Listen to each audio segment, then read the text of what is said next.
Hello everyone, good morning সবাইকে। কেমন আছো? আশা করি সকলেই ভালো আছো। আবারও চলে এলাম একটা নতুন ব্লগ ভিডিও নিয়ে। আমার আজকের ভিডিওতে সবাইকে স্বাগত জানাই। তো সকাল সকাল হাঁটতে বেরিয়েছি। এটা হলো মেন রোড। তো মেন রোডে হাঁটবো না, একটা গলির দিকে চলে যাব। এখন বাজে সকাল এই 5:30 মতো হবে। এটা হলো আমাদের এখানকার থানা, মানে খুব পুরানো একটা থানা। এটা হলো ছতিয়া থানা। তো হাঁটতে হাঁটতে একটা গলির দিকে চলে এসেছি। আর ওয়েদারটা না খুব মেঘলা মেঘলা, মনে হচ্ছে বৃষ্টি চলে আসবে এরকম হয়ে আছে, কিন্তু রৌদ্র উঠবে বলে মনে হচ্ছে না। আর এটা হলো একটা শিব মন্দির, খুব ছোট্ট একটা মন্দির হতে পারে, কিন্তু খুব সুন্দর মন্দিরটা। তো একবার এই শিব মন্দিরে আমি জল ঢালতে এসেছিলাম, হয়ে গেছে অনেক দিন। আর এই রাস্তাটা না আমার খুবই ভালো লাগে, খুব সুন্দর এই রাস্তাটা। যদিও খুব বেশি রৌদ্র বেরোলে, মানে গরম লাগছে বলে এই রাস্তা দিয়ে হাঁটলে না ততটাও ফিল হয় না, কেননা দুপাশ দিয়ে গাছ আছে, বড় বড় গাছপালা, ভীষণ হাওয়া দেয়, ভাল লাগে। আর এটা হলো একটা মানে বাম্বু দিয়ে বানানো ব্রিজ, দেখে ভালো লাগলো। এরকম ব্রিজ আজকাল খুব একটা দেখা যায় না। তো হাঁটতে হাঁটতে আবার চলে এলাম ঘরে, কেননা দেরি হয়ে যাবে না এলে ঘরে। আবার ছেলের স্কুল আছে, সকালের কাজকর্ম আছে।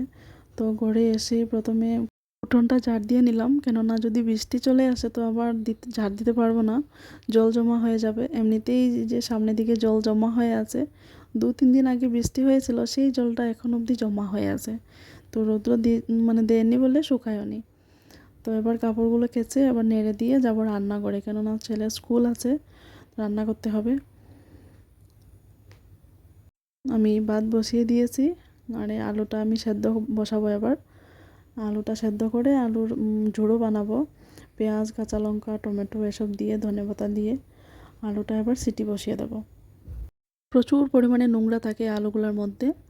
এদিকে ভাতটা বসিয়ে দিয়েছি, আর এইদিকে আমি একটা ভাজা বসিয়েছি, বরবটি, আলু, পেঁয়াজ দিয়ে একটা ভাজা বসিয়েছি। তো ভাজাটা মানে হয়নি এখনও, সেদ্ধ একটু একটু সেদ্ধ হয়েছে, তো হয়ে যাবে। তো আমার অনেক দিন হয়ে গেছে চ্যানেলে লং ভিডিও আপলোড দেওয়া হয়নি, বলতে পারো কয়েকটা মাস হয়ে গেছে লং ভিডিও আপলোড দিইনি আমি। তো এখন চেষ্টা করব কন্টিনিউ ভিডিও দেওয়ার। তো আমার ভিডিওগুলো যদি ভালো লাগে লাইক কমেন্ট করে শেয়ার করে পাশে থেকো, আর সাবস্ক্রাইব করে দিও প্লিজ। যদি সাবস্ক্রাইব করো তবে আমার প্রথম শর্টসে কমেন্ট রেখে যেও, আমিও ব্যাক করে দেব। কথা বলতে বলতে আমার বরবটি ভাজা কমপ্লিট হয়ে গেছে।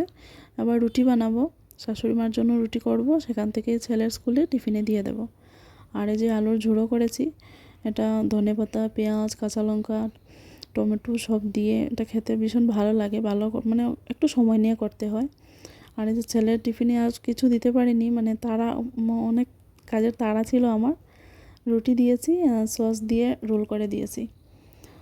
ছেলেকে স্কুলে পাঠানো হয়ে গেছে, এবার আমি বাকি কাজগুলো সেরে নেব, বিছানাটা গুছিয়ে নেব। আমাদের ঘরে না খুব বেশি ধুলো পড়ে, 2-1 দিন যদি মোছামুছি না হয় বা পরিষ্কার না করা হয়, মনে হয় কয়েকদিন হয়ে গেছে এগুলাতে মানে হাতই দেওয়া হয়নি, এরকম অবস্থা। আর বিছানা গুছিয়ে সকাল সকাল একটা পার্সেল চলে এসছে। তো এই পার্সেলটা, এটা হলো একটা ডোরমেট। এটা আমার খুব পছন্দ হয়েছিল ফোনে দেখে, আমি অর্ডার করেছিলাম, মিশোর মধ্যে অর্ডার করেছিলাম। তো 1 সপ্তাহের মধ্যেই চলে এসছে, খুব ভালো লেগেছে দেখে এটা, তাই তোমাদের সাথেও শেয়ার করলাম। ভালো লাগলে তোমরাও নিতে পারো এরকম।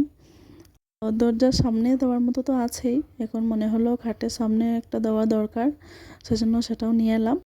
এখন এটা হলো আমি স্নান করে এসেছি, আসার পরে কাল আমি আম কেটে রেখেছিলাম, কাঁচা আম ফ্রিজে কেটে রেখে দিয়েছিলাম। তো মনে হলো এখনই আচারটা বানিয়ে নেই, কারণ দুপুরবেলা তো দিদিভাই রান্না করবে আর বানানো হবে না। তো গুড়টা জাল করতে বসিয়েছি, মানে আমার মনে হলো গুড়ের মধ্যে প্রচুর পরিমাণে নোংরা আছে। তো গুড়ের মধ্যে একটু জল দিয়ে গুড়টাকে কেটে আমি জাল করতে বসিয়েছি, এখন ছেঁকে নেব। আর আমি এখন বানাবো টক মিষ্টি ঝাল, মানে জেলি আচার করব। তো প্রথমে একটু সর্ষের তেল দিয়ে ফোড়নে দিয়েছিলাম শুকনো লঙ্কা, আর একটু সর্ষে ফোড়ন দিয়েছিলাম। আর ভেবেছিলাম আমটা দিয়ে টক আচারই বানাবো, কিন্তু সেটা দিয়ে হবে না, কারণ একটু পাকা পাকা হয়ে গেছে আমগুলো। সেজন্য এগুলোকে কেটে আবার আমি জেলি করে নেব। তো শুকনো লঙ্কা আর সর্ষে ফোড়ন দিয়ে আমগুলো দিয়েছি, আবার নুন দিয়ে নাড়াচাড়া করে ঢেকে দিয়েছি। আর এদিকে একটা মশলা করব, পান মশলা নিয়েছি, মানে মৌরি নিয়েছি, একটু পাঁচফোড়ন নিয়েছি, জিরে নিয়েছি, শুকনো লঙ্কা নিয়েছি আর সর্ষে অল্প নিয়েছি। এগুলোকে আবার রোস্ট করে নেব। ঠান্ডা হওয়ার পর একটু মিক্সিতে গুঁড়িয়ে নেব। আর এদিকে দেখুন মেল্ট হয়ে গেছে পুরোপুরিভাবে গুড়গুলো। এবার ছেঁকে নেব। আর গুড়ের কালারটাই একটু কালো হয়, সেই জন্য আচারটাও হয়তো কালো হয়ে যাবে। আর এদিকে দেখুন আমগুলো প্রায় সেদ্ধ হয়েই গেছে। এবার আগে তো দিয়েছিলাম নুন, এবার একটু হলুদ দিয়েছি, আর কিছু মশলা অ্যাড করব না এতে। এটা যেহেতু আমি জেলি আচার করব, সেজন্য ভালো করে মেল্ট করে নেব। তো সবগুলো হবে না, কারণ যে আটি ধরে এসেছিলো একটু শক্ত শক্ত হয়ে গিয়েছিলো। আর এই যে দেখুন গুড় আমি জাল করে একটু ছেঁকে নিয়েছিলাম, কারণ ছাঁকনি দিয়ে ছাঁকলে আমার মনে হয় একটু নোংরা বেশি থাকবে, সেই জন্য একটা কিচেন টাওয়েল দিয়ে এটাকে আমি ছেঁকে নিয়েছিলাম। কী পরিমাণে নোংরা বেরিয়েছে! আমি গুড়টাকে ছেঁকে এবার এই আমের মধ্যে ঢেলে দিয়েছিলাম। তো ভালো করে নাড়াচাড়া করে নিয়েছি। বেশি পাক দেব না, কারণ শক্ত হয়ে যেতে পারে ঠান্ডা হওয়ার পর। আর যদি একটু জলভাব থাকে তখন আচারটা নষ্ট হওয়ার একটা চান্স থাকে, সেজন্য আমি একটু বুঝে পাক দেব। আর এদিকে মশলাগুলো রোস্ট করা হয়ে গেছে। এবার ঠান্ডা হলে আমি একটু গুঁড়ো করে নিয়েছি, এই যে ঠান্ডা করে একটু মিক্সিতে গুঁড়িয়ে নিয়েছি, মানে বেশি গুঁড়ো করিনি, আধ ভাঙা করেছি। এবার আমি এটাতে দিয়ে দেব, পরিমাণে আমার যতটুকু লাগবে আমি ততটুকুই দেব। আর এটা মিষ্টি আচার যেহেতু, একটু টক ঝাল মানে নুন নুন মানে সব কিছুর কম্বিনেশনটা ভালো হলে খেতে ভালো লাগে। এটা ভাত দিয়ে খেতেও ভালো লাগে, ডাল দিয়ে বা রুটি দিয়ে খেতেও ভালো লাগে, ব্রেড দিয়ে খেতেও ভালো লাগে। তো আমার আচার অলমোস্ট হয়ে গেছে। আর একটু সময় জাল করব, জাল করে নামিয়ে নেব, কারণ বেশি জাল করলে আবার গুড় আছে না, শক্ত হয়ে যেতে পারে ঠান্ডা হওয়ার পর। সেজন্য খুব একটা বেশি জাল করব না। আচার বানিয়ে বানিয়ে পুরো হাঁপিয়েও গেছি, ঘেমেও গেছি। অনেকটা সময় রেস্ট করে আবার কাজে লেগে পড়ব। খাটের ভেতর থেকে, মানে বক্সের ভেতর থেকে এই যে লাগেজটা বের করে নিয়েছি, সুটকেস, আর এই যে অনেক কাপড়গুলো বের করে নিয়েছি। এগুলোকে এবার গুছাতে হবে, কারণ এগুলো হলো সব ঠান্ডার কাপড়। তো আমার ঠান্ডার কাপড় আলমারিতে জায়গা হয় না, সেগুলো সব আমি লাগেজের ভিতরে ঢুকিয়ে বক্সের ভিতরে ঢুকিয়ে রেখেছি। তো অনেক দিন ধরে করব ভাবি, আমার সময় হয়ে ওঠেনি। আর ছেলে স্কুল গিয়েছে, তো ছেলে যদি স্কুলে না যায় আমি মানে এসব কাজ করতে পারি না।